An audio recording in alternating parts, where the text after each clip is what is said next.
ISD717 to order, and we will start with the Pledge of Allegiance. I pledge allegiance to the flag of the United States of America and to the republic for which it stands, one nation, under God, indivisible, with liberty and justice for all. Thank you. Roll call, please. Deb Polly, Here. Molly Maniak, Here. Lauren Patterson, Rob Langheim, Corinne Hennon, Here. Jenny Kuski, Here. Christina Olson. Thank you. Next, we have consideration of the agenda. No changes to the agenda, so I'll entertain a motion to approve the agenda as published. Motion to approve. Molly, motions. Is there a second? Janie, seconds. Questions, discussion, comments? Hearing none. Technically, because Lauren is supposed to be here remotely, and when you have a remote person, we have to do everything by roll call. So just to cover our bases, it'll be a roll call vote. Molly Maniak, Yes. Lauren Patterson, Corinne Hennon, Yes. Jenny Kuski, You want to text her? Christina Olson, Yes. Deb Polly.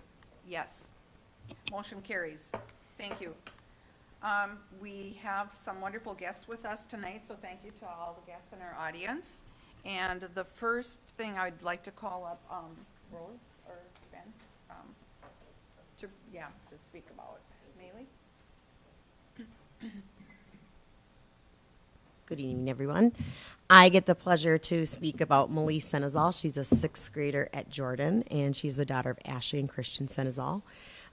Malie, after participating in a CDC, Chanhassen Dinner Theater camp this last summer, the director approached her and wanted her to audition for the role of the general in Burl Ives' White Christmas. Wow. So during the show and rehearsals, Malie shared the role with another student about her age from another town. And during the whole time, she continued to strive and flourish in the classroom, in her academics, while also performing evenings during the week and throughout the evenings, Wednesdays through Sundays. She could not be here tonight to accept this because she is actually going to be in the play Little Mermaid and she's part of the ensemble in the Prior Lake Community Show, which will take place the last weekend in April and the first weekend in May, if anyone is able to go. So I will make sure Malie is honored with us at our Student of the Month this week. Awesome. Congratulations to Maylee. Thank you. Thank you. Okay. Okay. Riley? No, Riley. Oh, Riley is here. Did you bring your? And Alex. You did? Okay. Then I'll call John up. We'll do Riley and Alex next. Yes.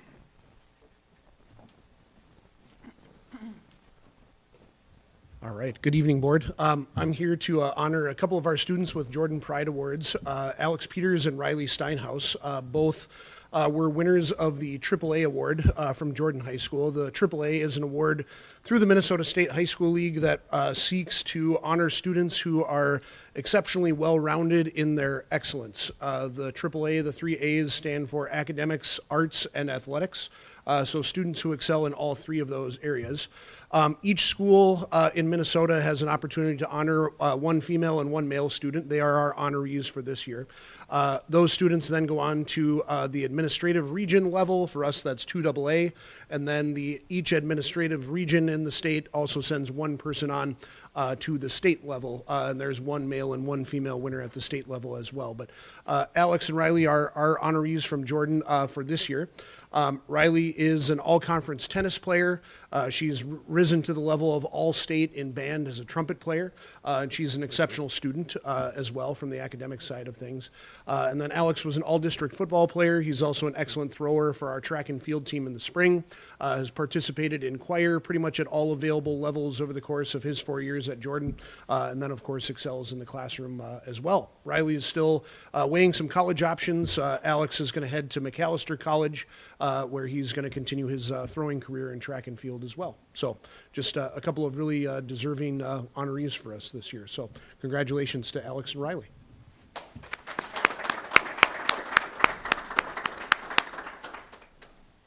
Okay, I was fortunate enough to attend the awards banquet let's see, it was a week ago last Sunday.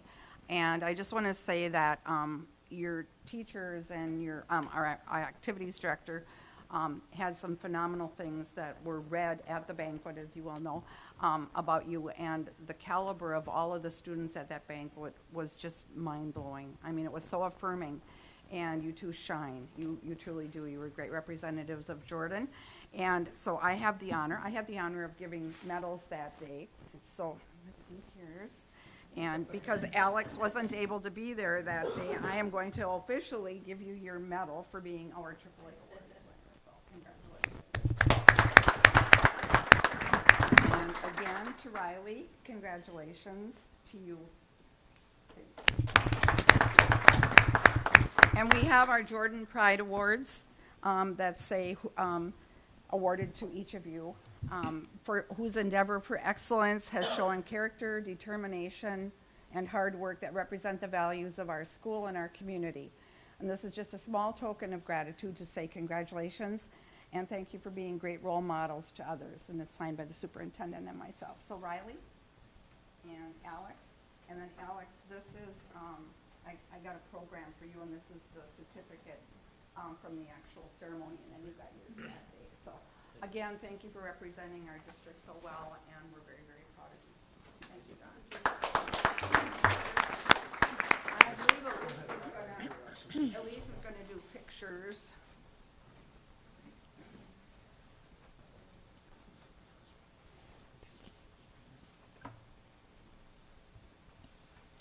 And parents, you should be mighty proud, mighty proud. Okay, next I'm going to call up Dr. Yamlin, who is also going to present a special award tonight. Hello. So tonight you will get the privilege of hearing Avery Bond give her capstone presentation. So Avery was a part of Introduction to Education this past fall. As many of you know, Introduction to Education is one of our Summit Academy courses, and it's aimed at giving potential future teachers experiences within the classroom. So really the best part of Introduction to Education is our students do a mini field experience where they are student teaching for about 4 weeks at the end of the program. Avery was with Mrs. Hodak and had a great experience, and then part of the end of the Summit Academy course, the end of Introduction to Education, our students give a capstone presentation. And the capstone presentation just encompasses their entire journey through the class. All of the papers that they do, all of the summative assessments, all the learning that takes place, and then also at the very end they talk about their field experience, their professional portfolio, because again, the purpose of a Summit Academy course is to connect their classroom learning with their next steps in life. So the professional portfolio showcases that. And then they also read a book from the world of education and do an analysis on that. And this is really the last thing that the students do as a part of Introduction to Education to kind of really put that end on it. An Introduction to Education, I should mention, is potentially up to 8 college credits. So they get 4 college writing credits and then 4 Introduction to Education credits. So it's a pretty intensive class, as you'll hear when Avery talks about all the papers and all the assessments that they do. I mean, it's quite a rigorous class. So Avery was in the course this year, and again, like I said, she was with Ms. Hodak, and she gave a spectacular capstone presentation, and Deb was there at some of the capstones and was like, you know, this is something we really got to showcase at the school board, and Avery was willing to come and do this, which is not easy for anybody to do, so Avery will be presenting her capstone. And fun fact, Riley and Alex also were in Intro to Ed, too.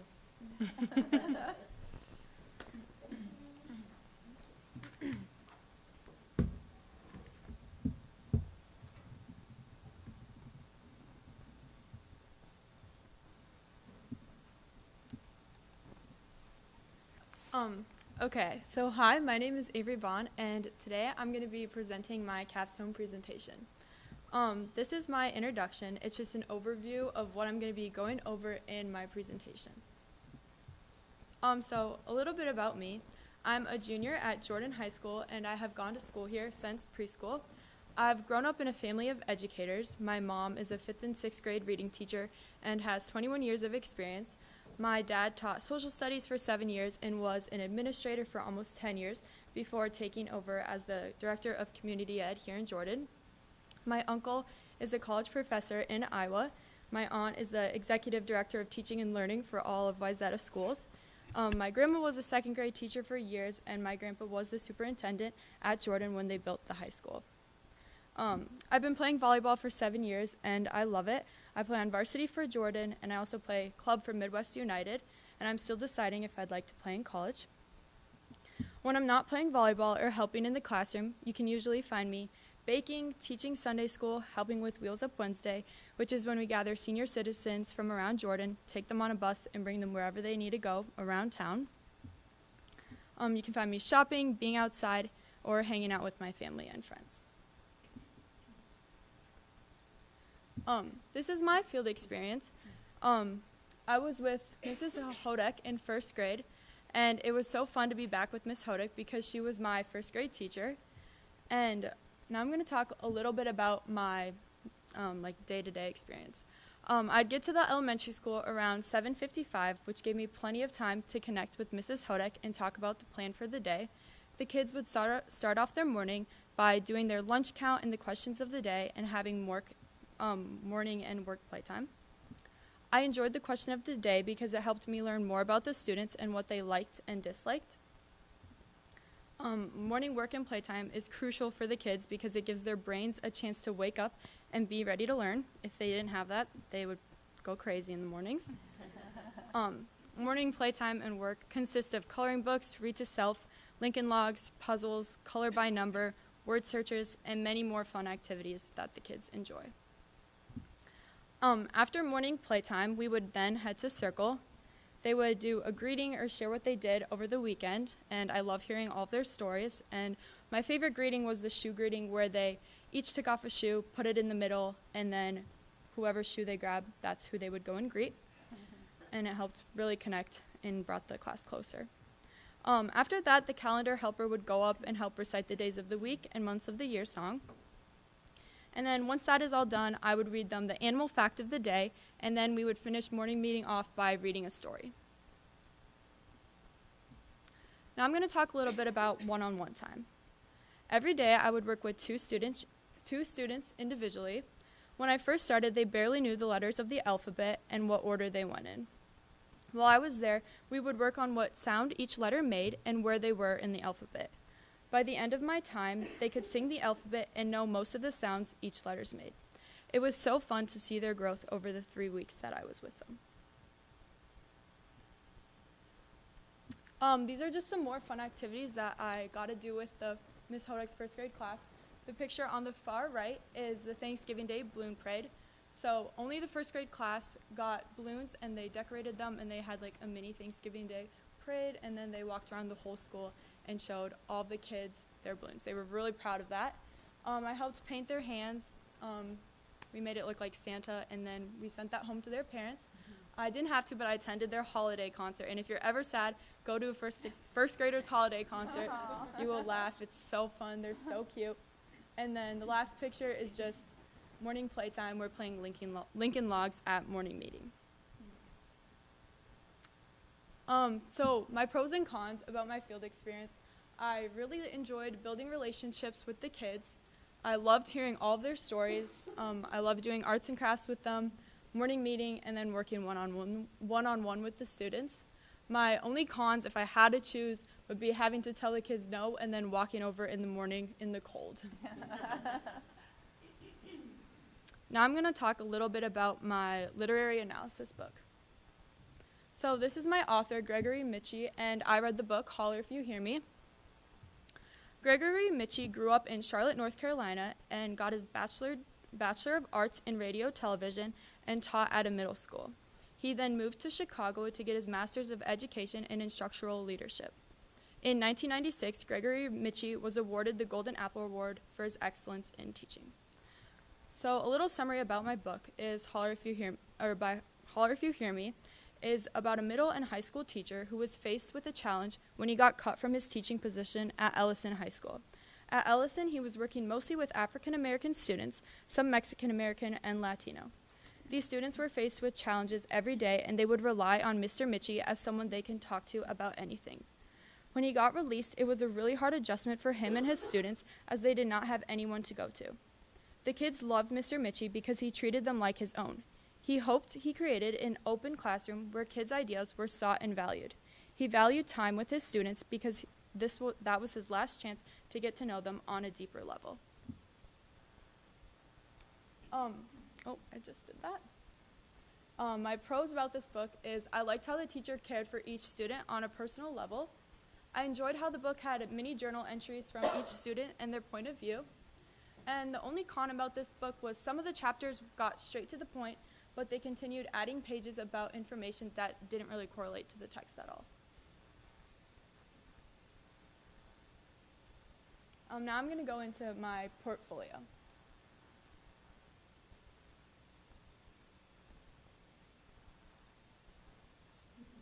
It's the one with like the screen. Yeah, that one. Okay, so this is again just a little bit about me. You don't need to go over that. You can go to the quote next. So this is my quote, and it's the beautiful thing about learning is that no one can take it away from you. And the quote by B.B. King stood out to me because it truly shows how valuable education is. And many people, I don't remember what this is. Whatever you learn will stick with you for your whole entire life. So that's important. That's okay. And then, yeah, professionalism. So for professionalism, we created a resume, and while writing my resume, I learned how important it is to me to be involved and help out my community.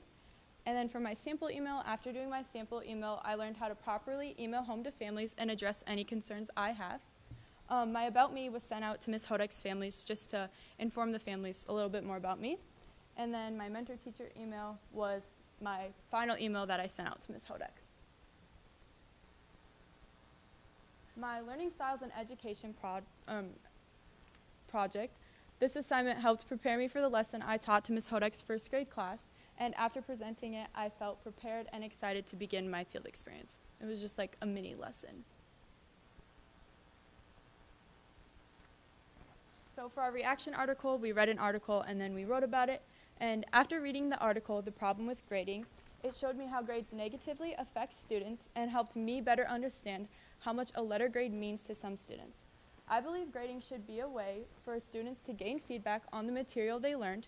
In many cases, that is not what teachers are using them for, and therefore it negatively affects students.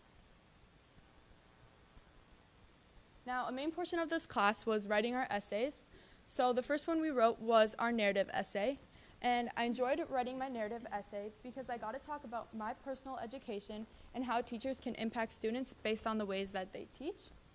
And the history of education essay was the longest essay we wrote. I think mine was 15 pages.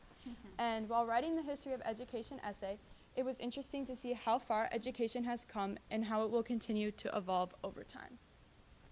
My argumentative essay is I argued why teachers should be paid more.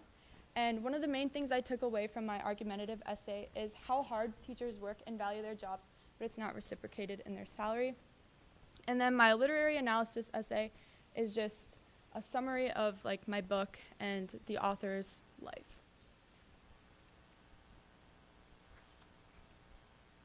And then this is my field experience, so my time while I was in Ms. Hodek's classroom.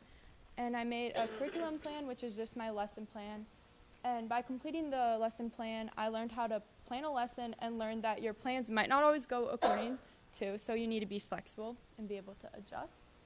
And then with that, I made like a little acronym, and my acronym was SMILE, and I would hang it up in my classroom if I had one. Next is my positive and productive classroom essay.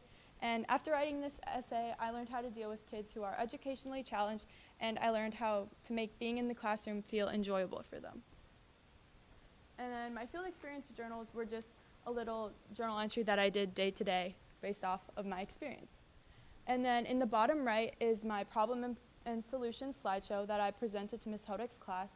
So I taught them what problem and solution was, and then I read them a book, and then their activity for that was to draw a picture of the problem in the story and then draw the solution, which we all knew the problem, but in the story they had to come up with their own solution.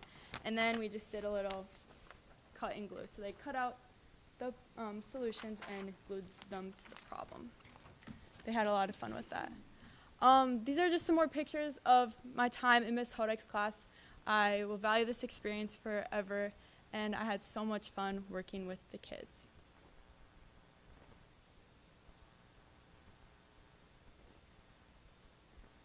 My future plans. So my future plans are to attend a four-year college. I'm not set on going into education, but it has always been at the top of my list.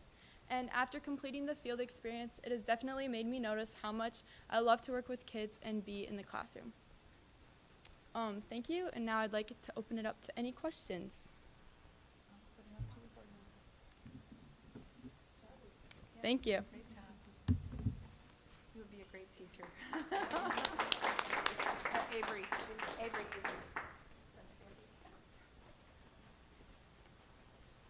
We have a certificate for you also.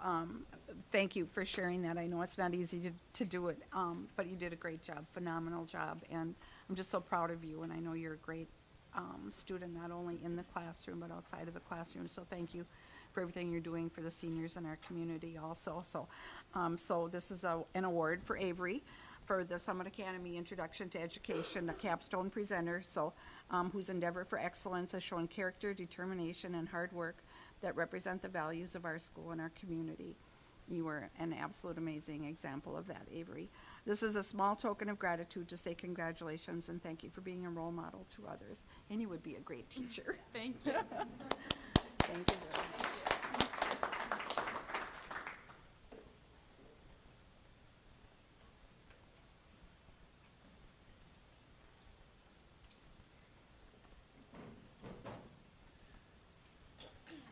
Okay, oh, I love that. I love it. Okay, on to public comments. Nobody indicated that they wanted to speak, so we have the consent agenda items. We have the minutes from the January organizational and regular meeting, monthly January finance reports. The donations are $50 from Holly Kvapel. Thank you.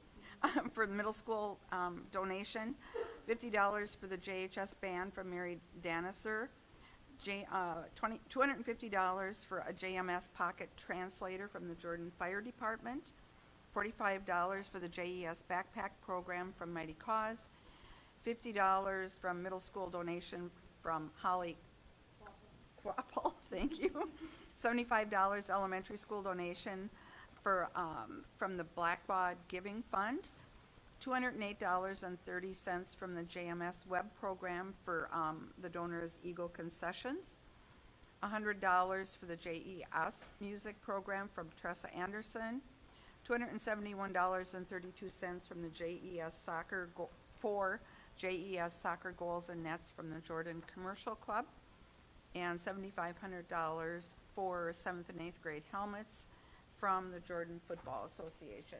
So thank you to those donors. And then we have matters of employment. We have Sherry Stemick, a long-term first grade sub who comes in at BA1, $276.68 a day. Jill Casper, a paraprofessional, special ed paraprofessional in the elementary school, grade 3, step 3, salary of $20.38. James Rustad, long-term sub special ed teacher in the high school at a BA1, $276.68 a day. And Lucas Gregoria, long-term grade 1 teacher, long-term sub teacher for grade 1 in the elementary school at a BA1, $276.68 a day. And then we have a leave of absence for Rachel DuPont, grade 4 elementary school teacher. And then we have the surplus of community ed rec vending machine. I guess Cohen left. You all were able to read about that in the board packet. So any questions about that? Okay. So I will entertain a motion to approve all the consent agenda items. Motion to approve. Molly, is there a second?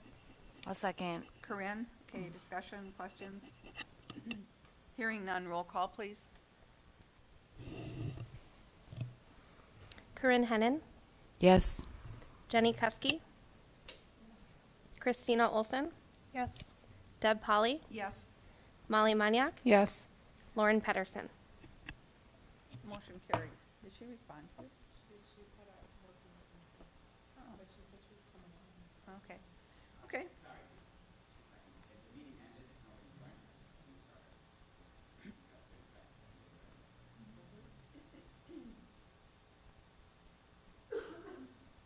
Okay, moving on. Next, we have item 8.1, district budget update. Superintendent Evenson. All right, Chair Polly, members of the board, tonight I will be sharing a budget update that Director Haefeman and I have worked on February 2025. So the first thing I want to do, Stephen's going to open up that slide deck and we will take you through just some preliminary information as we get started.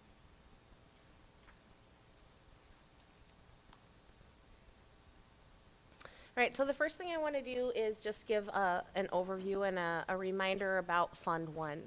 And it's important just to set some general information for you. Fund 1 is our general fund. These are revenues and expenditures that are not accounted for in any other funds. So these are the costs associated with instructional costs, administrative costs, transportation costs, and then facilities costs with repairs, maintenance, and utilities. When we're talking about budgets, we also have restricted fund balances. And so those are restricted, which means they can only be used in certain ways. So I've listed several examples. So staff development dollars are restricted and can only be used for professional development costs for instructional staff. Literacy incentive aid can only be used in a certain way to support evidence-based reading instruction. Learning and development, that would be pupil staff ratio dollars, so class size. Achievement integration, Erin gives us a report every year, I think in October, November, on achievement integration dollars. We're a part of a collaborative with Shakopee and Prior Lake, and that's why we have those dollars. Gifted and talented, we get a small dollar amount, somewhere, I'm going to guess $27,000-ish a year. For that, basic skills money, which is compensatory. We've had a lot of conversation about compensatory revenue and what that might look like this coming year. It's pretty unknown right now, but it must be spent in the building where the revenue is generated. Other examples include English learners. We can only spend those funds on English learner expenses. Capital dollars can only be spent on capital purchases, related expenditures like tech and equipment. LTFM, we give a report on that every year. I feel like we do it probably at least twice a year. I think the report is due at the end of July every year to have that 10-year plan finalized. Safe schools dollars, that's how we fund our SRO. We can go negative in safe schools accounts if we need to, but that's security and safety. Medical assistance, you hear us talk about MA billing. And then also READ Act. We had one-time funding for teacher training within the READ Act. So when you think about Fund 1 in our general fund, that's a bucket of money. And then there's all kinds of restricted accounts where we can only spend money in certain ways. I have a question. What happens if there's money left over in some of those accounts? It depends. Sometimes you lose it and sometimes it rolls over. Okay. Like it stays, like professional development, for example, like if that's not all used, then Yep. it stays in that account and just accrues? It depends on the restricted account. Yeah, okay. Yeah. So the next thing I'll talk about is unassigned fund balances. So unassigned fund balances, that essentially means all the revenues and expenditures that do not belong in restricted fund balance. So our policy, we talk about it every year when our auditors are here in December. We have a 12% policy. I know our auditors always say they'd like to see us around 25%. This year, we are just under 12%, and we'll talk more about that in later slides. So how do we compare? The next slide is a good visual for us. So when you're looking at the colors, the blue and green are 24 and 23. Fiscal years 24 and 23 for Jordan. And then the maroon is the state average, and the orange is state average similar size. We get this from our auditors, so I don't have a list of what the similar size are, but I assume they take that from the Department of Ed site and make that determination. So under administration, you can see that we spend less than the state average and less than the state average of similar size on administration. For regular instruction, we have spent, in the green and the blue, you can see depending on the year, or depending on if it's the state average or state average similar size, we spend more than the state average similar size on instruction. If we're going to overspend, instruction would be the area we would want to overspend.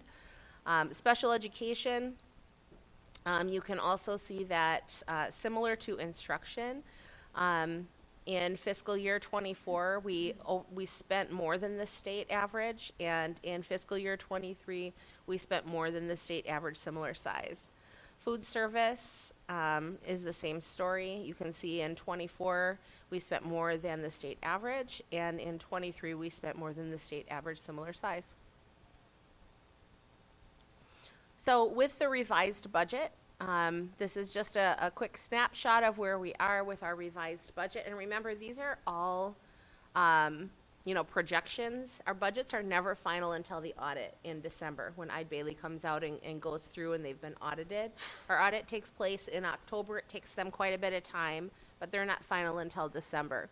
So for fiscal year 25, for our Fund 1, you can see what the projected general fund revenue is. Okay. I really like having the visual here because I think it's an important thing to talk about.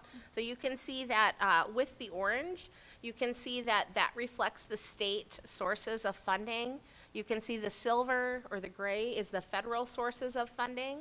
There's a little sliver of yellow, that's our local sales and reimbursements, and then that blue is our local levy and fees. And so you can see, generally 83% is state resources. So we sometimes get the question from members of the public, how do we break ties with the state and just, decide what we want to do? You don't. 83% of our funds are generated from the state. We rely on that. And those sources. Our local taxes pay approximately 14%, of operations for our schools. So when you're looking at expenditures, again, you can see with salaries and benefits and all of the things that go into the Fund 1 expenditures, you can see, again, and that won't be final until December, but here's our projected general fund expenditures. And then again, the visual. So you can see with salaries and benefits, it's more than 75% of our budget, and that is not unique to Jordan. It's very typical. It's what you would normally see and want to see. For services, you can see the silver reflected. There's supplies as a yellow chunk. Capital expenditures is that Carolina blue, that pale blue, and then a very slim green with other expenses. Memberships would be an example. And so with the revised budget, the thing I would point out here is that we started the year kind of projecting where we would land. We'll look a little bit better than what we projected, but we still will dip into our fund balance for this school year. So some of those considerations you can see with our enrollment. Enrollment really drives a lot of our funding. You can see where we are with our estimated ADMs, which is the average daily membership. You can see where our total projected ADMs are.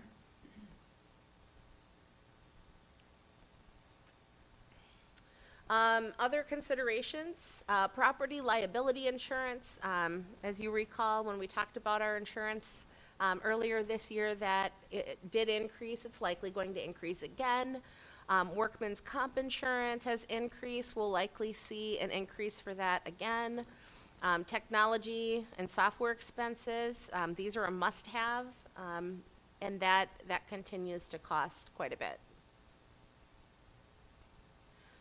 The READ Act is something we've talked about quite a bit. If you recall, we received one-time funding, and that had a restricted use for training alone. Our district is expected to spend, about $68,000 for the next year as well. So, and that doesn't include CEUs, that doesn't include lane changes. So we'll spend about double what we were funded for with the training that's required for the READ Act. One-time funding, as well with the restricted use of evidence-based literacy supports. So any ongoing expenses, if we choose to update curriculum and do things like that, that will be out of pocket for us. Ongoing literacy aid, estimates $82,000. In the past, we've had this in the past, and we've used it for class size reduction, which is a really good way to use that in our lower grades, especially to help with literacy instruction. Now it has a restricted use, so essentially we had to shift the funds from there and move it to be in alignment with the READ Act.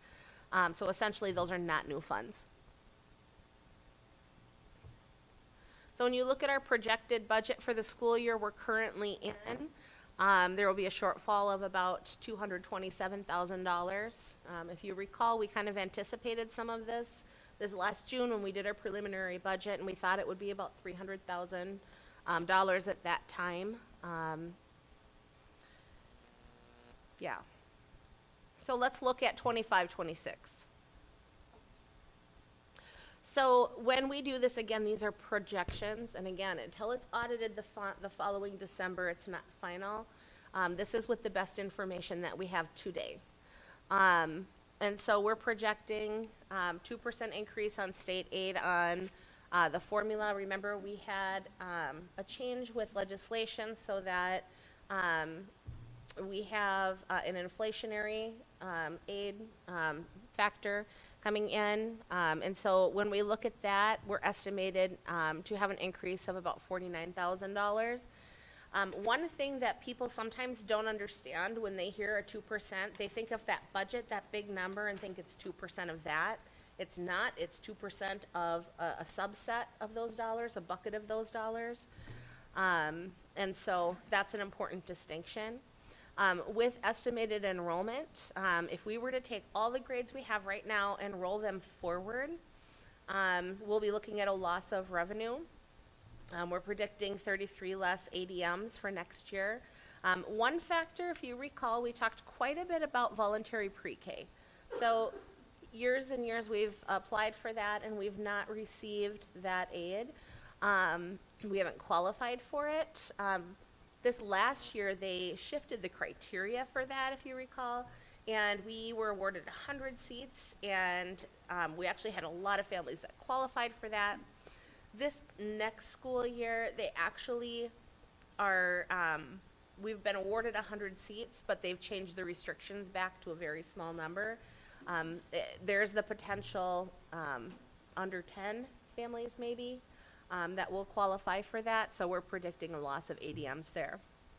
Summer unemployment, we've talked a ton about summer unemployment.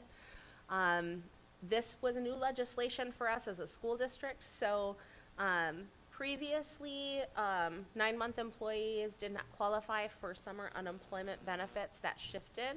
The state did fund that. I think the number is like $135 million. There's a possibility that funding, because it was short-term funding or partially funded, that could sunset this summer, so we have to be prepared in our budget to account for that. There are some proposals to fund that a little bit longer, but honestly, who knows what will happen with that. For perspective, our district previously was able to levy the unemployment piece of that, which was minimal. Some years zero, some years maybe $5,000. In years where we've had to make big budget cuts, it might have been higher. COVID year was higher, but we're talking usually $0 to $5,000. Year one of this new legislation in the summer was around, I think, $91,000. And year two was about $150,000. So that is significant for us. So stay tuned on that. REDAC training, again, we talked about next year's cost to that, not counting steps and lanes and CEUs. That's about $65,000. And then I think January 26, we start with the paid family medical leave tax. That's something I'm surprised we're not hearing more about, because everyone will be taxed for that at our jobs. And right now it's looking like 0.88% of that. We're required to split that, at a minimum split that. And so for us, it's a loss of revenue of almost $70,000 for the district. So that adds up pretty quickly. Other things to consider, salary expenditures. So even if we weren't to do any kind of increases during negotiations, if it was a 0 and 0 and they still had steps and lanes, it's going to cost us money. That's an increase on our budget. Benefits, that is accordingly the same. Fees and services, we hope to remain the same, but you have no idea like what could happen from year to year. Like we didn't plan on our high school cooler and freezer to be having some challenges. It's over 20 years old, so it's not surprising, but those are the things that come up. That's what we're working on. Supplies, we're looking at a slight reduction. Equipment, we hope to remain the same, but there are just unknown expenses at this time. So again, looking at 25, 26, again, with all of the revenues that come in, you've got your levy dollars, your local sources, you know, and with that levy, I think it's about just over $700 per student, maybe like $724 per student. That hasn't increased, I think, since 2013. So we're kind of behind on that one. But that's what we have because we don't have an operating levy, obviously. We're one of those districts that's our local levy. You can see our state aid, federal sources, again, all estimates, but our general revenues would show a decrease for 25, 26 of about $200,000. Looking at the projections for expenditures, we're predicting an increase of minimally $85,000. And again, a lot of unknowns, and these are projections. So with that, in 25-26, we believe we'll have a shortfall of over $400,000. And again, just a projection with the best data we have today. So historically, I think the thing to point out, you know, we're struggling with some of the new legislation. We talk a lot about mandates. It depends. Some people talk about them as opportunities. It does not matter. The impact is the same. And so that lack of appropriate funding for some of that has really impacted our school district. There's a general increase in the cost of everything. It's not unique to our school. I think all of us see it at home as well. Enrollment challenges, we've been pretty flat. Actually, this year that we're in right now, I truly was surprised that we remained kind of flat. I predicted we would have had a loss of enrollment based on the size of our graduating class going out and our kindergartners coming in. We had a number of students enrolling from other places, which helped us to remain flat. That being said, flat enrollment is better than declining, but still not helpful, as helpful as growth. Newly settled contracts, that's an impact as well, and those still keep coming. Many districts right now are faced with this. I think some districts felt that a little bit before we did. We've been pretty balanced for the last 5 years, very, very tight budgets, but we run very lean. But I think our biggest challenge is that our community may not understand with some of the historic funding language that has been, everybody has heard it everywhere. And it's true, we have had historic funding. There's no question about that, but we've also not also heard the piece where we've had historic mandates and historic new legislation that has been really expensive. Positive intent or not, it costs money to do the things that we're being asked to do, and it has really impacted school budgets, and not just ours. So I talked earlier about fund balance. Recall our board policy is to always strive for at least 12%. When I started here 5 years ago, we were at 8%. And you want to have a fund balance so that it covers, your day-to-day expenditures and anything unexpected. There are certain laws in the state where if your fund balance drops more than a certain percentage drastically and continues to decline, you could be in statutory operating debt. I think right now there are 16 districts in the state in SOD. I don't ever recall that, ever. And I'd be hard pressed to find anybody who could recall that. When you look at our fund balance and our unassigned fund balance trend on the next slide, you can kind of see that progression. We were very intentional during COVID. We were intentional with our ESSER dollars to invest those into things that didn't have ongoing cost. And it's no criticism to districts that, made the decision to have several short-term, like maybe literacy or math positions in that, because districts should have that local control to decide what they need at that time. For us, we made an intentional decision to put it into things like de-stratification funds for our facilities and different things that were more long-term impact for the district. And we were able to get our unassigned fund balance to a really good spot, which has served us well and is helpful today. The big thing to remember with this is we maintain that so we don't have to borrow money for monthly expenses. We have to remember it's one-time money. When you spend it, it's gone. So every year that a district were to deficit spend, it creates that unstable thing, which is why we talk about, budget realignment or budget reductions or right-sizing the budget, however you want to frame it. You do that because you don't want to keep using that one-time money. I get asked all the time, why not an operating levy? Personally, my stance has always been that we want to make sure that we know what we actually can afford within the dollars that we have. Also, I feel like our board has been very intentional to seek feedback from the community and to honor that feedback from the community. We've done a number of surveys in the last 5 years, and our community has been pretty clear on what their tax capacity has been and what they feel like they could do.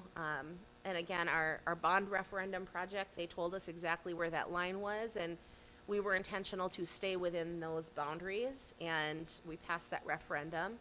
I would struggle with an operating levy at this time because if we don't fix the initial problem, again, levy dollars are also one-time dollars, right? So they eventually run out and you've got the problem, that you've not fixed. So challenges you can have with that, again, settling contracts. The second you settle a contract, that changes the game. The flat enrollment is not helpful, and then operational costs can be a challenge as well. So to me, the challenge we have right now, we can't levy ourselves out of it. We've got to make some changes.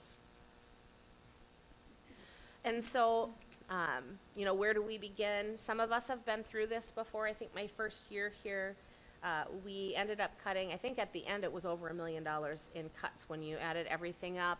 My predecessor had just made significant reductions the year before to get us to a place where we were balanced. And so,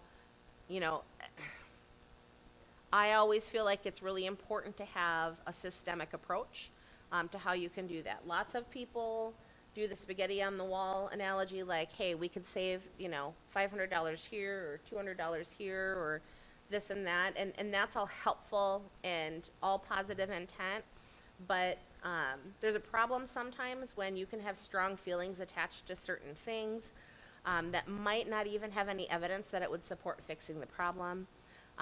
You could make cuts in areas that aren't having a negative impact on the budget. And so just reducing doesn't mean that you're going to solve the long-term problem. So when I talk about a systemic process, we use data in every aspect of what we do. This would be no different. So, Amy and I will take a look at some of the data that we have from our financial advisors, and we are able to compare with other districts in certain areas. So you look for districts that might have similar ADMs. They might have the same demographics. They might be in the same geographical region. and all of those components. And then you take a look at where their spending is and where your spending is. And often what happens is you find an outlier. And so I first want to take a look at that and see.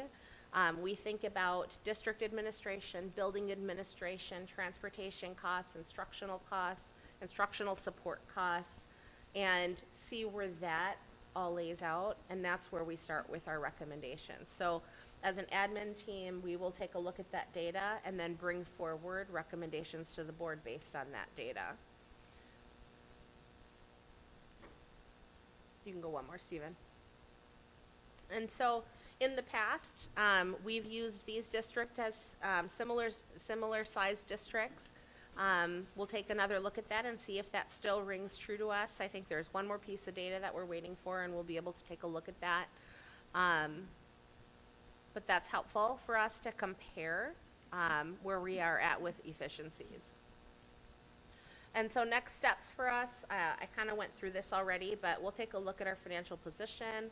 We'll look at our rank in expenditures and where we are spending more, where we're spending less. And then we will make recommendations as to which categorical areas we want to reduce. And then we'll continue to advocate for reduction, repeal, or full funding of the legislative requirements. I think that's an important piece. I felt really fortunate to be able to actually go to the legislature this year and talk to the Senate for ed policy. I actually got to talk to the House for ed policy and labor and industry or workforce.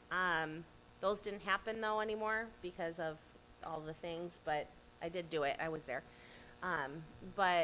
Just talking through some of the impact. And I was really grateful that they wanted to be reflective on what the impact has been to schools. And I did feel heard when I was there. And I think I've seen already some, bills presented that might be responsive to some of that. But if I'm being real, there's not money right now for the state. I think the only way that we will have any relief on this is if there's a repeal or modification to some of the legislative requirements. And I truly don't know what's going to happen with that. But we have to continue to use our voice. We have to continue to share our impact. So in terms of timeline, again, January, February, the admin team, we are looking at registration. Every year I sit down with our principals and look at literally every course we offer.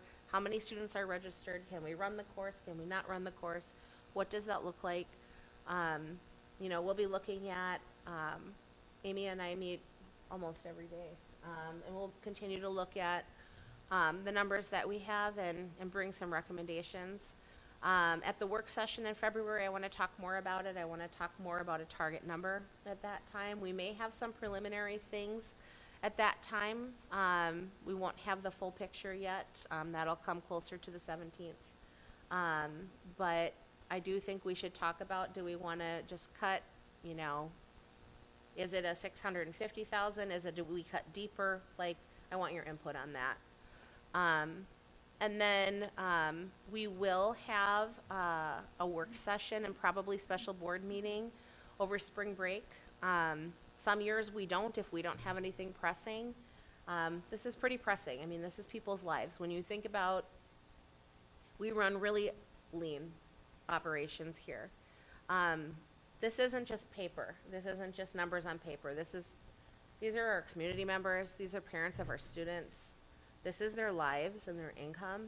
So I would prefer to be as efficient as possible so that people aren't just hanging in limbo for a really long time, respectfully.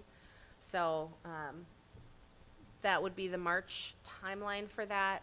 We would do employee notices shortly after that. If we have any adjustments or any further cuts, that would happen in April. Statutorily, we have until the 30th to make any shifts of June. Respectfully, this isn't a place I ever want to be as a superintendent. I know it's not a place you ever want to be as a board, but we have a really big responsibility here to the students, to the staff we have working here, and part of that is the fiscal management. I think we are in a far better place than some districts because of this board. I feel like you are very intentional with how we spend every dollar. I feel like we've made the tough decisions when we've had to. This isn't something that, at this time, I don't feel this is something anybody can really avoid. We're in this place, frankly, we're in this place for reasons that we have no control over right now. So I would open it up for any questions.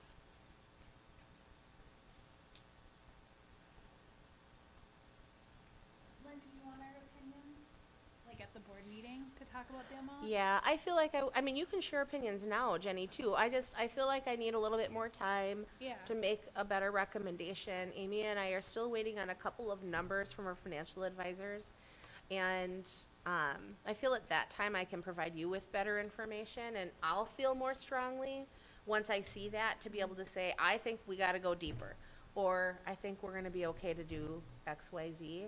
So I don't feel like I can give you a strong recommendation right now, either way. But if you have opinions, you can share them anytime. But we will talk about it at the next work session. I mean, I'm pro like kids and keeping staff. I feel like if we can make it less impact, like do less cuts to make it. I mean, I understand the projections are like 400,000, but we also thought it was gonna be like 300,000 this year, and we're only at like around 2. So my personal, I guess, like feeling of it is like I would rather do less and then like recalculate, and if you need to do more like the next year, like because we're still over, like I feel like that's my stance on it, because that's what's best for kids and what's best for our staff, and we talk about how great our staff is, and I think that they should feel valued in that like regard, that we're trying to like protect them in their positions. So yeah, that's where I'm at. Yeah, thank you for sharing that. And I mean, you and I have talked. I totally get that and agree with that. My only, and I've shared this with you too, my only hesitancy is if you do wait, that number doubles. You know what I mean? Like, let's say it is $100,000 difference. If we don't reduce it this first year, the next year it's 200,000, because it just doubles. So that's my only hesitancy, but until I see some more firm numbers, I don't have a real strong sense. But I don't disagree with anything you're saying, but that's my hesitancy.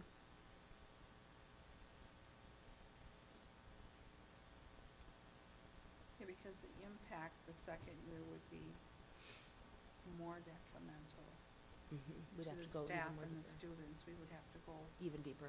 really deeper.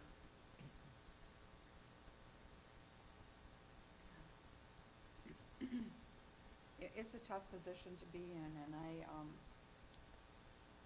hearing that there's really no appetite from the legislature to like make many alterations to the ESST or to the FMLA things, the unemployment piece, that really are hurting districts. We were at the city school meeting, and I made the comment, I don't know of one single district that I've been in contact with that is not making major cuts, not one. So some of the mandates that came down are really hurting public education. Yeah. I'm also hopeful that like with the new housing developments, like they had 50 new houses go up in the last year, but like they're Yeah. still building, that hopefully that will be like a positive impact like with us too, like getting more families in that have kids. I think we're definitely in a better position than some Minnesota districts where there is no growth at all.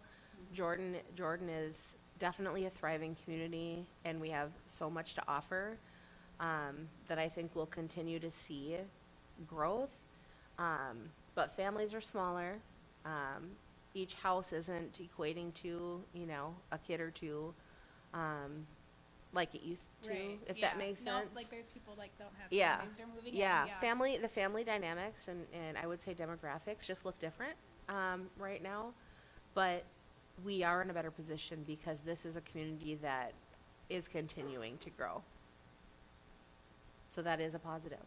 It probably would hurt for us to look at the Hazel Reinhardt demographic study that I know it's old, but maybe we could look at numbers. Yeah, I think we can, but I feel like that is completely off. Probably, yeah. Yeah, it is not accurate Right. anymore. Right, and considering the budget, I would not recommend Yeah. spending the money on a demographer at this time.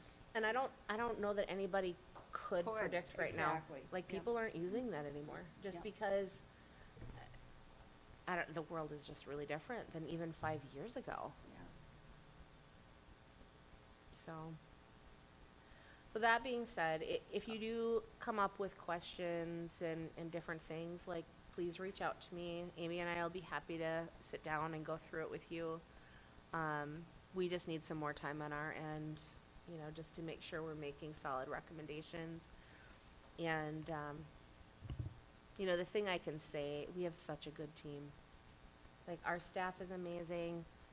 The admin team is really, really good. I know it's my job to say that, but I really mean it. We're going to be okay. Our kids are going to have an excellent education. This is just really unfortunate. Lauren, And were you and trying- my goal is always to make cuts as far away from kids as we can. Lauren, did you have a question, hon? Hold on one second. We can't Unmute hear you yourself, yet. Lauren. I think she is. I think it's not. It's on our end, speaker. Lauren. I'm sorry. Just give me 1 second, Lauren. Whoop.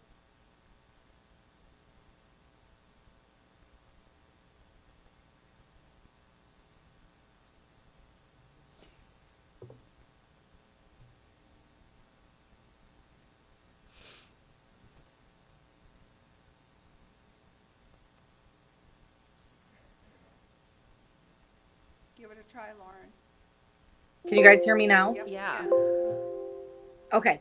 So when we're talking about new housing coming in, new housing isn't also going to be the end all be all because No. we have the existing, Bridal Creek neighborhoods that are not turning over as they should be. Like my house, I'm not selling my house. I'm not moving, but my house is now going to be a house that doesn't contribute to the district funds because my kids have all graduated. So when we're thinking about, how many houses that we're building, we also have to think about how many houses are turning over where people are selling to younger families within the neighborhoods. Yep. And then I know we want to make most of our cuts. That's our goal, is to make most of our cuts away from student impact. But what would a cut not impacting students directly look like? Yeah. What would that be? What would be an example of that? would I don't know. When I'm probably- looking at our total expenditures and 15.1 million plus another 5 million is in staff and benefits. So, I mean, Lauren, to answer that Yeah. question, you're correct. Any cut we make impacts kids. exactly. It's that simple. But if we can, not, oh God, how do I even say this? Like minimize. I don't know. teachers, Yeah, I minimize would it, prefer, that I are would at the prefer to daily. keep our class sizes where they are. That's an example, and maybe we do something else, but it's not fair right now for me to throw things out there that we haven't talked about, because if we have staff that are watching this right now and I throw just a random example out there, that's It could get taken the wrong way. irresponsible of me to do that. So I'm not going to give an example right now, but that's Okay. why we have to take a look at what our options are and what the impact would be. Does that make sense? Absolutely, it does.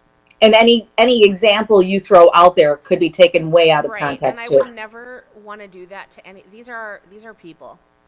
We're Mhm. beyond, like, we're gonna reduce a budget for an app like that. We're beyond that. We already have done that. Here's an example. Like, we as a board could not opt to school board conference, maybe not or not stay in the hotel or things I like can't that hear to, you. have a cost savings that aren't directly impacting kids. Yeah. Like that's something we could get. So let's talk about it when we have the data to talk about it. Is that okay? Yeah.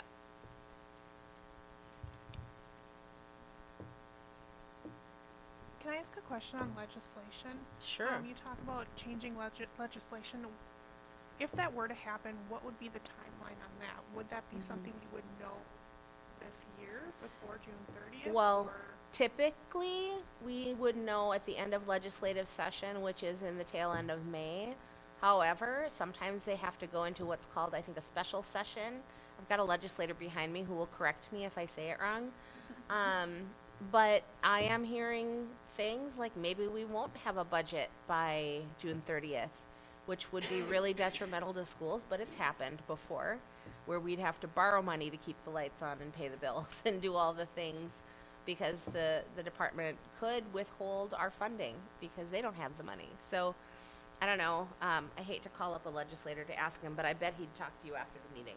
Isn't that what our fund balance is for, though? Like, if they go into, what's that called, like lockdown or whatever, like, then you would use the fund balance to pay the 3 months We of could, but we until our don't have funding? that much money.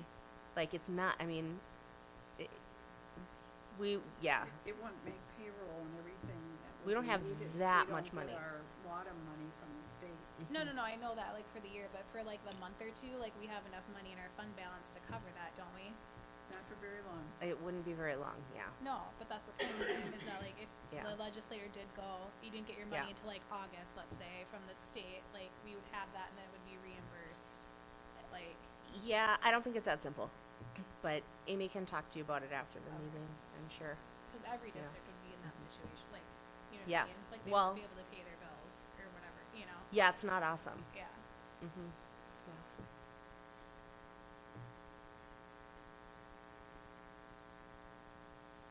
Any other questions? On that happy note. This is not an action item, so, thank you Superintendent Evenson. 6th grade field trip, update. How's everyone doing?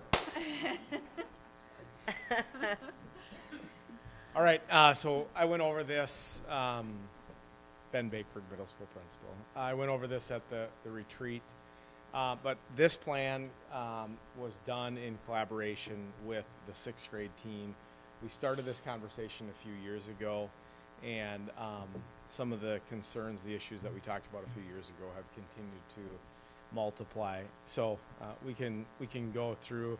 So we're obviously proposing is a new plan for Wolf Ridge that better aligns with what's happening today. So you look at some of the pros of the Wolf Ridge trip. You know, you'll often hear during a commencement address from the valedictorian or salutatorian about something that happened at Wolf Ridge. That's a reality. It has been that way for years, and it provides opportunities for many of our kids that they may or may not ever have the opportunity to do. Inevitably, when the current 6th graders go to Duluth, there will be some kid that will say, "Look at the ocean," when they see Lake Superior. I mean, that's just the reality. So it is a new adventure. It's part of the tradition and really just personal growth for kids. So those are a few of the highlights and the things. But there are some reasons why we are proposing and want to make a change that better aligns. Costs, and it ties into the previous conversation, costs with everything are continuing to rise across the board. The cost for Wolf Ridge, the cost for transportation, all of that. All students are not able to attend for a variety of reasons, and that's actually increasing.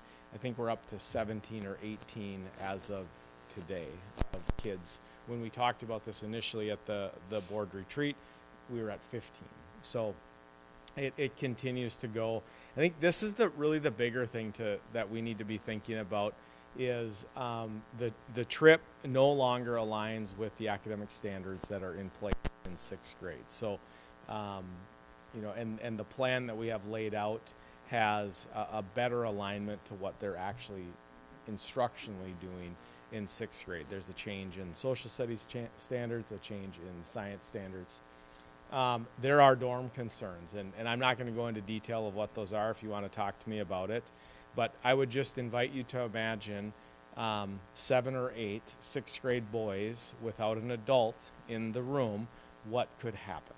So, and there's good reason why we don't have an adult in the room. That change was made, I think 8 years ago. And frankly, we don't want to put one of our staff members or a parent in a situation where they're alone with 6th grade students and their bathroom and showering and all of that stuff. So just we made that change, but then you just have other issues that come up. So so we've had issues and significant concerns with the dorm, and then just the increase in the diverse medical needs of our students. So this year we will be sending our school to Wolf Ridge to help take care of that. Well, what that means is back here at the middle school, we don't have a nurse on site in the building. We've reached out to and Mr. Williams has reached out to our sub list of nurses, and none of them are available during that time. So those are some of the reasons why, so we can keep on going. Here's just a chart of the costs and the increase where it is at, so you can see that it's just continued to rise and keep on going. So you think about just the economic reality for many families. I just paid for our students, or for my kid, my 6th grader, to go. But the cost is one of the main reasons why the students that are not going are choosing to not go. And there are our angel donors and all of that, and the 6th grade team does a great job of removing those barriers, but that is one of the reasons. And then, frankly, parents are concerned about their kids going overnight as well. That's, I think maybe when we went to Long Lake when I was a 6th grader, I think my mom and dad were like, "Amen, get rid of him. We have a break from him." That's not as much of a reality anymore in today's day and age. So there's concerns there. So all of those factors play into it, and you can see the data on students attending. You go back even just 2016, we had less than 5 kids, and it's just exponentially grown. So you can keep on going. This is just another update in just numerical form. The cost of a nurse is cost about $1,000. That's built into the student cost, obviously, and then it's just the reality of back here in district not having that nurse. Maybe Molly, maybe you want to come and we didn't ask you, so there we go. So and this one, and I just want to talk about why we have a nurse up there. When we talked about this a few years ago, one of the team's big concerns was the liability from a medical standpoint, the distribution of medication. So we made that commitment. Well, there's a trade-off for that. So yeah, we can keep on going. Does Wolf Ridge not provide like a nurse? Like, you think of a lot of like summer camps, a lot of them have like nurses there during the summer to. Nope. When I went. Nope. Huh. Nope. So the dorm concerns, so the arrangement is you have 4, 6, or 8 students in a room. There's a bathroom, a shower, and then like a sink area that has multiple sinks in each of the rooms. The adults do not stay in there, and then just over the last 4 years, we've seen just an increase in behaviors within the dorm. So if you can imagine, you have for many kids, their first time away, and they're really excited and jacked up, and they're not supposed to bring food and stuff up there, but they may sneak it in their bag, and they may have a treat from mom or dad in their bag, and then they stay up and they're really excited that first night, and then that next day is very, very physical. They're walking a ton, depending on the level of snow. So the first night they're really jacked up and excited. They don't get as much sleep. They're outside all day in fresh air, and that next night can be kind of can be difficult for other reasons. We'll leave it at that. And so and just the reality of kids not being in that environment of what do you do in a dorm environment? So there's just been an increase in behaviors. Go ahead, Stephen. Candy bar sales. So what we would continue to do is continue with the candy bar sales. So those people that are worried about not having their chocolate bar, they would still have that chocolate bar. And each grade would, have their fundraising in a separate account. One of the things that we did this year is we specified on the fifth grade that they weren't fundraising for Wolf Ridge. They were fundraising for future field trips. So we just in case we had this conversation, we didn't want to put in their minds that they were fundraising for Wolf Ridge. So this, and just to be very clear, this would be for next school year, so current fifth graders. And then the money not used we would continue to move with the grade level. So if there's something in 7th grade or 8th grade, we would probably use it all up. By the time they went to 8th grade, we do an end of the year to Valley Fair as kind of a last hurrah for middle school. So here's the proposed new trip ideas that align with our current standards and also embed some of the highlights of Wolf Ridge. So if you walked into the middle school conference room right now, you're going to see a picture of a kid on the ropes course. The ropes course is absolutely one of the highlights of Wolf Ridge, of kids overcoming their fears. Well, we would continue to do that. We would do it just here locally in Jordan at Sand Creek Adventures. Our 7th graders a few years ago went out to Sand Creek Adventures and had a fantastic time. So we know they can handle the volume of students through. We may have to take them on 2 different days, but that's pretty straightforward. So our plan would be each quarter we would have a field trip that would mimic what would happen at Wolf. So you have the ropes course in the fall. We currently go downhill skiing, so we would continue that with Fayed. And then Three River Parks District have a lot of the academic classes that happen. We can do those at Three Rivers. And then 4th quarter, we would incorporate some type of social studies field trip that align with the standards.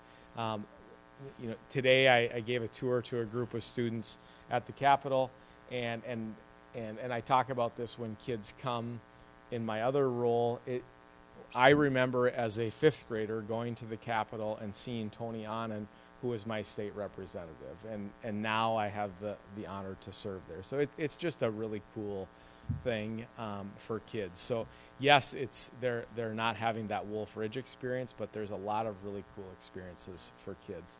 Hochakatati, the Shakopee Mdewakanton Sioux community, their cultural center is fantastic. And then you can see some of the other options. And I think it's important to understand those tie right into our social studies standards as well. So then this just goes into, in detail, the ropes course. It's here in Jordan. We're supporting a local business. I think there's a lot of benefit to that. Downhill skiing, you can see some of the details, the purpose of it. So you can keep on going. Three River Park District, I've talked through some of those pieces. We can do, depending on the weather and snow, and that's all dependent at Wolf Ridge as well, to go cross-country skiing or snowshoeing, some options for that. Go ahead. And then we talked about the Minnesota History Center, the Capitol, right next to each other. Many people do that. So that's the proposal. That's what we are wanting to plan to move forward, and I think it is going to, it will serve our students well for years to come. So with that, I'd open it up to questions. Can I add one thing procedurally? Yeah. Is that okay? So typically, in terms of board interaction with school, field trips and things, if it is an overnight trip, like the band is going to be going to Chicago or something like that, then that requires board action for overnight. We typically have not had board action for approval to not go on a trip, if that makes sense. School building level trips is the building decision. Of course, they make that with the superintendent as well. You know, Principal Bakeberg came to me with this, and my biggest issue, and I've been to Wolf Ridge 7-8 times. I was a teacher that was there. Also, I've gone as principal. We took kids from Springfield, and it was very much in alignment with the standards. It made a ton of sense. What Principal Bakeberg is sharing, I couldn't agree more. I think there are a lot of challenges with continuing to move in this direction, but we felt because it's been such a long-standing tradition for our community, it was important to give the board awareness, have this discussion, get any input and feedback you have, but it isn't an action item. So I just wanted to make that clarification in case it was confusing why we were bringing it forward. Have any parents said anything about it? We talked about it at Curriculum Tech Advisory, Yeah. and people thought it made sense. So there's honestly, there was no feedback really either way. People just kind of looked at us and said, okay. And then we moved on to the Yeah, next. I just didn't know. I haven't heard Yeah. anything, so I was wondering if anyone else is. I think there's a possibility that there could be some that would say, oh shoot, I loved that trip, because they maybe went back in 2000 or whatever. But I expect that there could be that anytime you make a shift, you do get that kind of feedback. But I do think this provides far more opportunities for kids when you think about the quarterly different experiences that kids will get with this updated plan. So to me, I think it's a great move. It's just, I can understand if we heard disappointment from some. And we might get some real good feedback from others that are like, great. So other comments or questions? I think that when you point out that Wolf Ridge doesn't exactly align with our school standards or the educational standards anymore, and what we are proposing does, I think that is how we can talk about this being more beneficial for students. Because I agree. I'm sad that we would not be going to Wolf Ridge, but if Wolf Ridge doesn't meet the standards anymore, it makes sense that we shift to something that does align with the standards. Okay, so as Superintendent Evenson said, it's not an action item, but I think it probably would be helpful just to let Mr. Bakeberg know that he has the support of the board in the decision, if that's the wishes of the board. So, I think it makes sense. All right. okay, you have our blessings. Thank you, sir. Yes, thank you very, very much. Appreciate you. Okay, 8.3 annual compliance APAC update.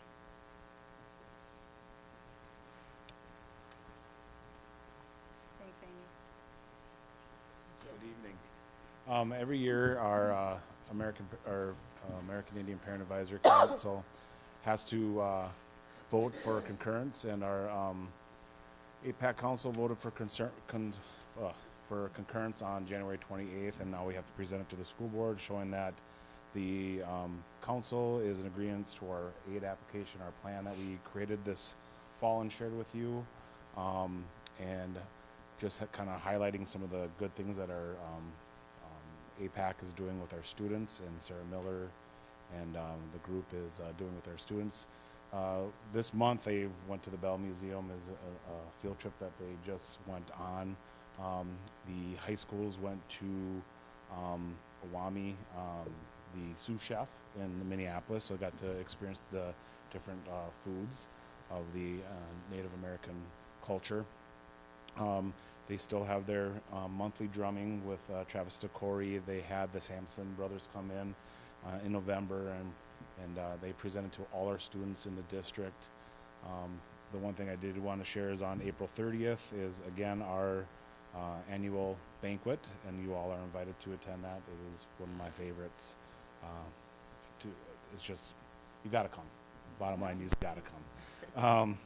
And so other things that we have going on is we are now collaborating with TCU and Shakopee and Belle Plaine. So throughout the school year, we invite them into our community, and we also go to their community and do some collaborative groups. And then there's other things that are happening. weekly at our elementary school and high school and middle school with Sarah Miller and just parent volunteers. So sharing that with our American Indian Parent Advisory Council, they agree that we are doing what we were saying that we're going to do as a school district, to be concurrent with that aid application. So just, you can't see everything that's going on with the goals, but this is just us meeting as a council group, and the APAC chair, Jessica Henches, signed off in agreements, and so did Deb Polly and Renee K. Stevenson has signed off, and just now the next step for me is to submit it into the Department of Ed. Any questions on just our concurrence and just things that are happening with our American students in the district? No, I just want to thank you, Mr. Williams, for your work on this. Yeah. It's really great to see the things that they do, and the participation level is very exciting. It is, and we're staying steady with our numbers and the participation too. So. And yep. our council, we have such great people on the council. Like, yeah, they're volunteering. They're working with like our Jess kids. is It's so great to involved. It's really Mhm. great. see. You know if they're doing Orange Shirt Day next fall in the end of September? We do pretty much every year, mid-October. Is Not it? kindness, it's Oh. different. It's just for, Oh. it's like Indigenous people. Oh, that I Day don't know. that I don't. You should talk to, have them talk to Justine and Shakopee. I will. We're doing it. Definitely. I Yep. know she sent it out to like area Okay. people, but or like Yeah. groups. Yeah, I'll talk to Sarah Miller because She would we be the collaborate with Shakopee. Yeah. So. Yep. But I was just wondering if you. Oh, that's good. I appreciate you sharing that. Mm-hmm. Excellent. Great. Any other questions? Okay. Awesome. Thank you very much. Thank you. Thank you. Okay, on to board and administrative reports. Superintendent Evenson. All right. I am going to just note my report is as presented. I already talked about the legislative components. I talked about our planning, that registration is happening right now, which is really helpful for us to have numbers to plan for the coming school year. And then the building project, we'll be touring potentially this evening after the meeting, and it's gone really smoothly. I anticipate us moving into the new addition fully around the 18th of February. I couldn't be happier with how things have been. We're on time, on budget. We're actually ahead of time on budget, but we've been really fortunate that the laborers have been available, and it's gone really efficiently. So we will then begin some of the demo in spaces that we won't be using, the least disruptive areas to kids, and that'll give us a head start on this coming summer. And the building project will finish out this summer in concurrence with the Sunset Drive project. So, yeah, I look forward to showing you the spaces and can't wait to welcome the kids into those areas. It's going to be great. Any questions? Okay, all the other reports were listed in our board packet. Any comments or questions about any of them?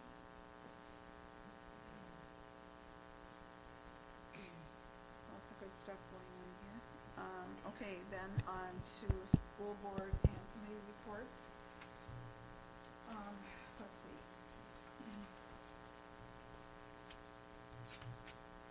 Where is my, sorry.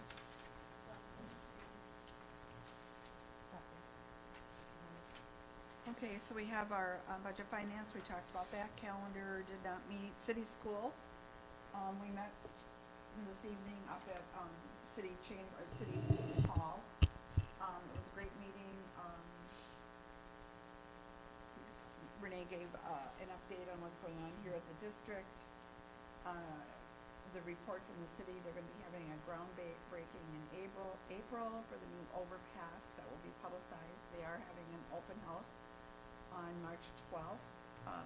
Is that up here, I believe? Right It will here. be for the public, and it will be in regards to the overpass and the big project. They will be doing the plaza on Broadway Street where they took down the old hamburger home. This summer, they're gonna be working on putting the plaza in there. they're putting a bathroom up at Polly Park. They're gonna be putting lights in Holzer Park. They're gonna be expanding the parking at Holzer Park and adding 70 more parking spots down there. They're planning on putting a gazebo and basketball court in at the Beaumont Park. Possibly pickleball court, that's possible. It looks like Delia's, I know we've been saying this a long time, but they may be opening in April or May. And there's a distillery going across the street from Delia's. I'm not sure which building. It's one of the smaller ones, a distillery that's going to be opening up in there. Birdie's is getting very close, a couple weeks out from opening their back room, and then they'll be expanding their menu, which is a good thing. The city bought the old Excel building. They'll be putting parking in there, and there'll be some extended parking for the creamery and one of the houses that lives there that doesn't have parking. So, a developer bought the gravel pits out here on Old 169, so that'll be interesting to follow that. So that was pretty much our city meeting. Any questions about any of it? Okay. Community Ed Rec. Corinne. Yeah, we really just talked about Celebrate Jordan. That's going to be April 13th from 1 to 4. So looking for volunteers. There'll be a vehicle fair in the parking lot. Some mascots. We're just kind of talking through some suggestions of what we want to see there. We talked a little bit about membership rates and different policies. Esports. We have 23 kids signed up. We hired an assistant coach. And then have a sponsor with Arctic Wolf for esports. And then, we just kind of, recap. We were talking about trying to get some additional community feedback on the committee just to try to represent the different demographics in the community. Talked about potentially a student rep. We only meet a handful of times a year, so maybe if we could get someone in from students and then just different demographics, trying to get people to the meetings for more feedback. So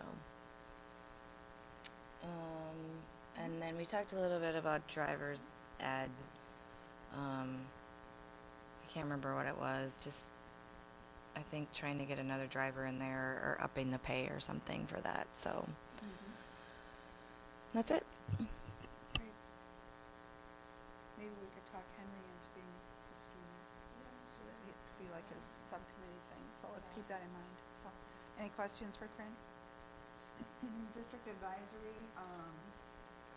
Let's see. Principals gave reports on what's going on in their buildings, and this one for me is really exciting. Mr. Visner talked about the lack of participation in conferences at the high school level. So this year, on March 13th, from 5 to 7, they're going to have conferences, but they're also going to have a career connections fair, kind of like a job fair type thing, but with career connection perspectives. They've got 10 technical colleges coming that will showcase our CTE, will showcase our CTE and CIS classes. Over 40 businesses have signed up, and so really excited about that opportunity for our students and our families. I think that'll hopefully bring a lot more parents in and connect them with helping their kids choose class options and stuff like that. So I think that's something that will only grow. So that was the big news from the high school. I'm not real sure what time you got there, Jenny. Did you get there when they were doing the JMS? Yeah. They talked about like the recycling projects and like a bunch of things that they're doing within the schools, like cells and food shelf projects, technical writing, a lot of cool things that the kids are doing. So they talked about Shakespeare and the part play that's coming up and some field trips. And then the elementary school talked about their leadership class that they are running in 4th grade and pairing that with the high school surge program to help those like high schoolers are coming over and helping during a recess, and it's been like a good like mentorship thing on both ends. So that's kind of what the rest of it, I feel like. Any questions? Thank you. Okay, facilities has not met, meet and confer has not, negotiations were not yet. Policy, we have policy coming up. Just pushed it back a couple of weeks. Yeah, okay, so we have nothing there. APAC, we got the report from Chad tonight. Booster Club, Lauren or Chrissy? Chrissy, were you able to go to Booster?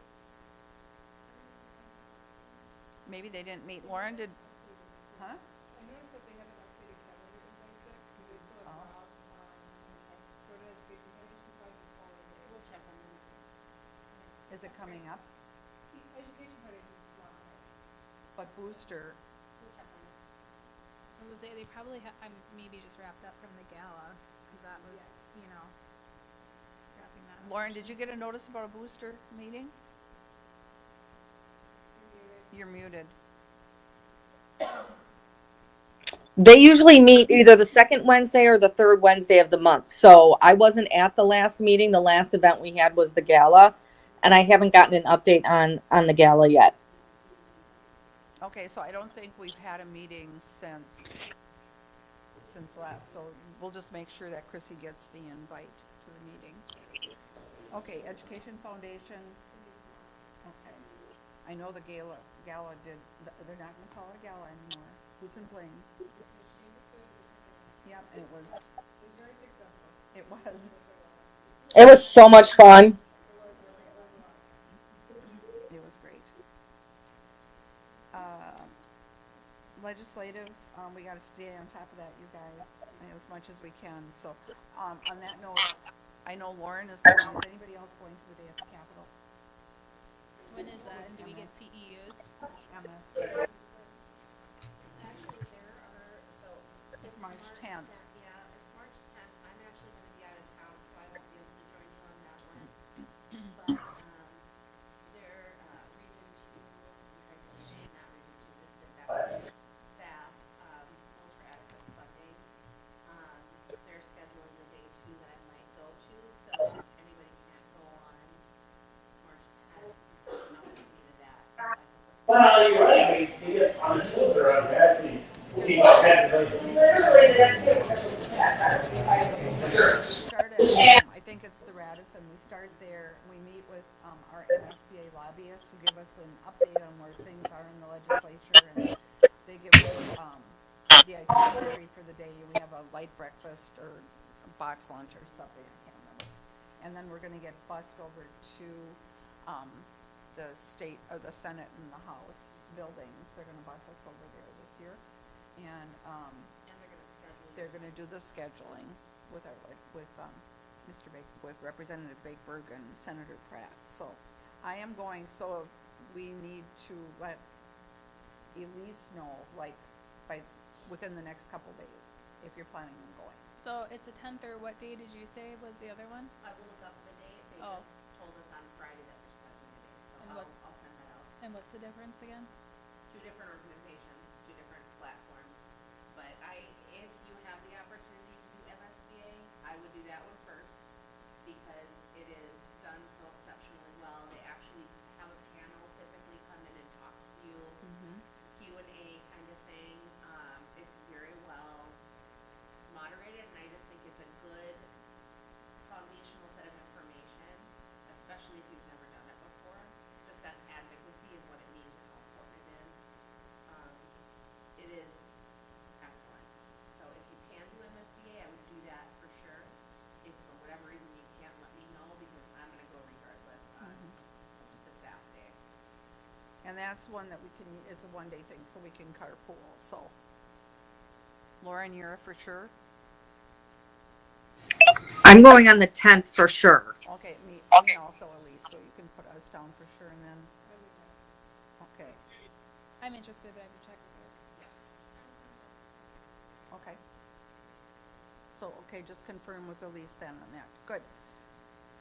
MSHSL, gearing up for all of the winter, what do you call them? Tournaments, thank you, I couldn't think of the word.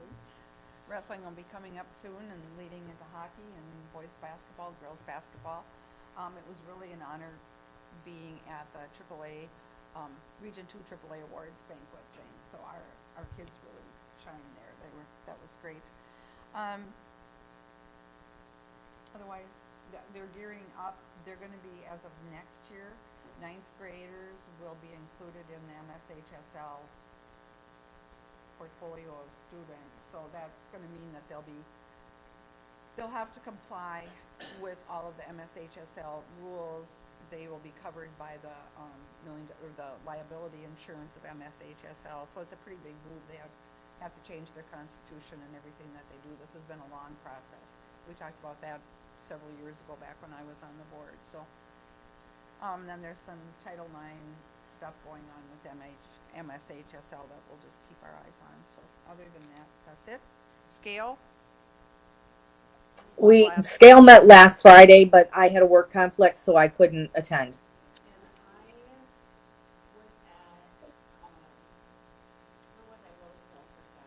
Okay. Okay. SEAC, Molly? Nope. Southwest Metro. We're doing a strategic plan. We have a retreat set for February 22nd, an all-day retreat, and they're going to be going over redoing their strategic plan. They're reviewing a lot of their procedures and just all their different buildings and what programs they house, and they're looking at the possibility of doing some shifting, moving programs around, moving staff around. So that's all a work in progress. So other than that, that is about it. March 18th, that's the Saturday. So, Molly, Motion to adjourn. we are adjourned.